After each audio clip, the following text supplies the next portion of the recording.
The only way to have peace is get less and less and less. And then when one of their children died or something happened, it would be, it can't impact me. I like the quote of T.R. Glover said, "The Stoics made the heart a desert and called it peace."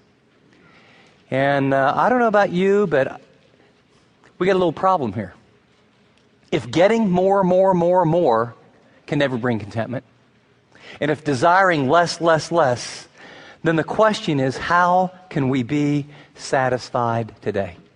And the answer to that is from the Apostle Paul, inspired by the Holy Spirit. And he's going to tell you, and he's going to tell me, how you actually can be content. Not when you can be content today. You can actually live your life in a way empowered by the Spirit of God, so that when things are great or when things are terrible, you can say and mean it, "It is well with my soul."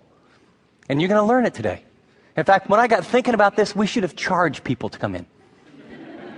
It can have such a profound impact in terms of the whole world's looking for happiness. And today, God is going to teach us, His children, how you can experience it is well with your soul 24/7, 365, 24 hours a day. Now, it's a journey. It doesn't happen all at once. Well, let's find out where that answer is found. Philippians chapter 4, 10 to 13. Here's the occasion. The occasion is the Apostle Paul is in prison. So you got to remember, he's writing a letter, and this church, the Philippian church, they've got this great relationship, and it's the theme of this whole letter that he writes to them is about joy, and it started in such a way where there's not a lot of problems in this church. One maybe a little relational problem toward the end, but he's built this bond with them. And things have gone a little bit south for him. He's ended up in jail. He's in a Roman prison, and I'm not exactly sure what all that, but I know that every 4 to 6 hours a new guard is chained to him. The food is not real good. He's got scars on his body. He's had a very difficult life. This is toward the latter parts of his life. So you got bad food, it's cold, it's damp, there's rats, there's probably the smell of excrements. I mean, his situation is really bad. But Epaphroditus, one of the church guys, found out finally, because they lost track of one another, where he was, and they came and brought him a gift. And what you're going to read is his literal thank you note. He's just writing a thank you note. So listen to what he says in verse 10. He says, "I rejoice greatly in the Lord that at last you have renewed your concern for me. Indeed, you have been concerned, but you had no opportunity to show it." And circle that word renewed. It's an interesting word in the Greek language it's a picture for you ladies. You know those annual flowers? I don't know much about them, but all I know is they die, and I think they're dead, and then out of the blue, they just sort of pop up and bloom again. This word renewed is used for when a flower or a plant that has been dormant is now beginning to bloom. And the Apostle Paul is saying, we had those great times together, and God birthed the church, and we were that band of brothers and sisters, and then I ended up in prison. We lost track of one another. I knew you cared about me, but now you have opportunity, and it's like the relationship has bloomed again. And notice the phrase, "I greatly rejoice." I'm happy.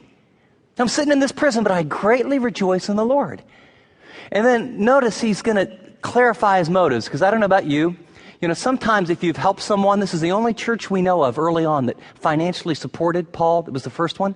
And so he wants them to know, now this is not like one of those thank you letters. Thank you for this great contribution to the ministry. Now let me tell you how much money I need next. He says, my motives are just from the heart. Picking it up in verse 11, he says, "I'm not saying this because I'm in need. For I have learned to be content, whatever the circumstances." He goes on to say, "I know what it is to be in need. I know what it is to have plenty.